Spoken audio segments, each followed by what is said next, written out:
We're only 2 weeks into the year, and in that time, I've heard from friends and work colleagues about wanting to sort their finances out.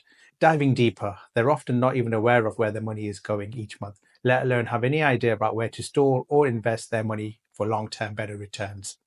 In this video, I want to cover the basic steps I would take to sort my finances out today. It doesn't need to be complicated, and it isn't something only that the mighty rich can do. So let's dive right in. According to the latest FCA data, more than a third of UK adults have less than £1,000 in their savings. That is over 22 million people with very little or no money to fall back on. Furthermore, 1 in 7 people in the UK have nothing in their savings. This data is also backed up by the Money and Pension Service. What's worse is that recent credit statistics reveal that 2 in 5 adults who use credit are anxious about how much money they owe.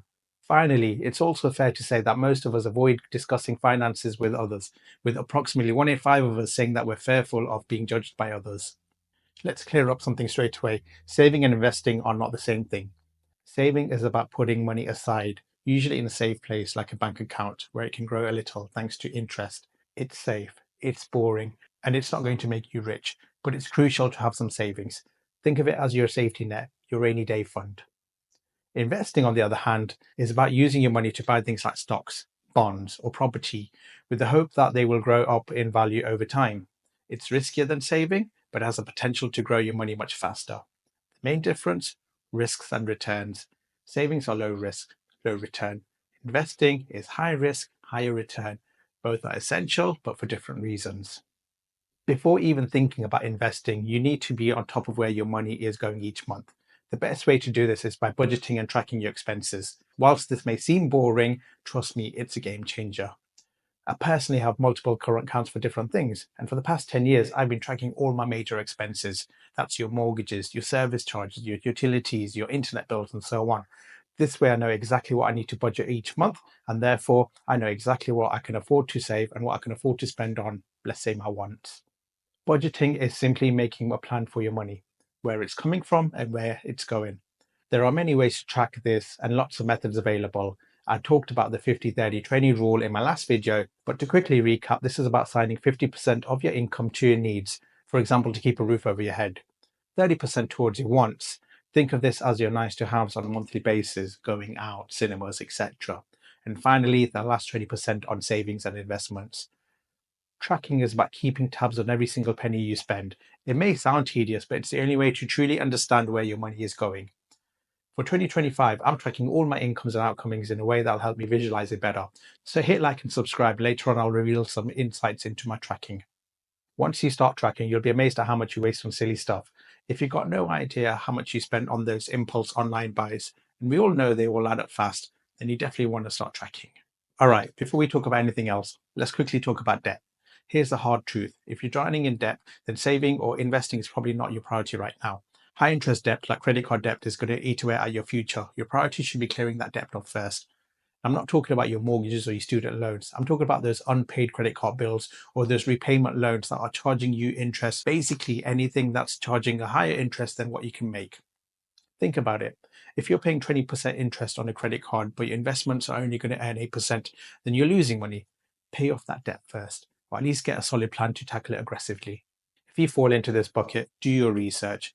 Check out trusted sites like Money Saving Expert, or reach out to Citizen Advice or Step Change. Don't listen to some random guy on YouTube about how to sort your debts out.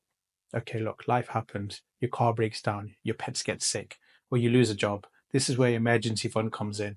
An emergency fund is a stash of cash, usually about 3 to 6 months of living expenses, that you can only touch in true emergencies. So, for example, let's say your monthly expenses are £2,000. Your emergency fund should be between £6,000 and £12,000. Keep this money in an easily accessible savings account. It's not for investing, it's for peace of mind. All right, let's get into the juicy bit of the show. Now that you've got your budget, your debt, and your emergency fund sorted, you're ready to start thinking about investing. Here's where it gets interesting. Here in the UK, you can make use of your individual savings account or ISAs. These are like tax-free shelters for your investments. You can invest up to £20,000 per tax year, and any gains you make are tax-free. There are different types of ISAs available. You have your cash ISAs. These are basically savings accounts with tax benefits. They are safe, but do not expect huge returns. You also have your stocks and shares ISAs. These allow you to invest in the stock market, and any profits are tax-free. They are riskier, but potentially much more rewarding. Okay, you probably already know this, but just to stress, the knowledge this channel provides is strictly for informational purposes and shouldn't be regarded as financial advice. Let's call it entertainment. You must remember that investing money is risky and you can end up with a loss. In fact, you can lose all your money. So do your research and seek professional advice before making financial decisions.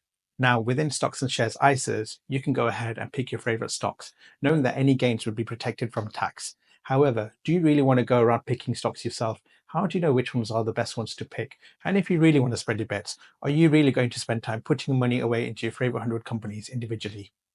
This is where index funds come in. These are a great way to get started with investing.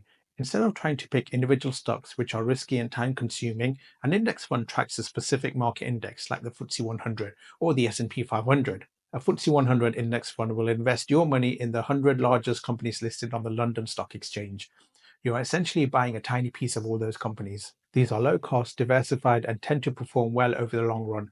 Historically, the S&P 500 has returned an average of 10% year on year over the last 100 years. Of course, the past performance isn't a guarantee of future results, but it's a good indicator. So what do these gains mean in reality? Let's say you invested 10 grand in the S&P 500 about 10 years ago. Assuming an average annual return of 10%, your investment would be worth around 25, almost 26 grand by now. And that's compounding in action, your money making more money. You can budget, save, and invest all you want. But if you have terrible spending habits, it's all for nothing. Here's the thing, it's not about never spending money on things you enjoy. It's about being mindful and intentional with your spending. Ask yourself, do you really need that? Or do I just want it? Is there a cheaper alternative? Or can I wait a few days before deciding whether I really want it or not? Practice that delayed gratification. It makes that purchase even more satisfying and it gives you time to think it through. Avoid that lifestyle inflation. This is where your spending increases as your income increases. You get a raise, so you buy a bigger house, a fancier car, and suddenly you're back to living paycheck to paycheck. Sorting out your finances is not about making huge sacrifices, it's about making small, consistent changes that add up over time. Start tracking your expenses, make a budget, pay down your debt, build an emergency fund, and start investing. Even if it's just a small amount each month, the sooner you start, the better. It's your future, don't let it slip away. Take control, make a plan, and stick to it. You got this.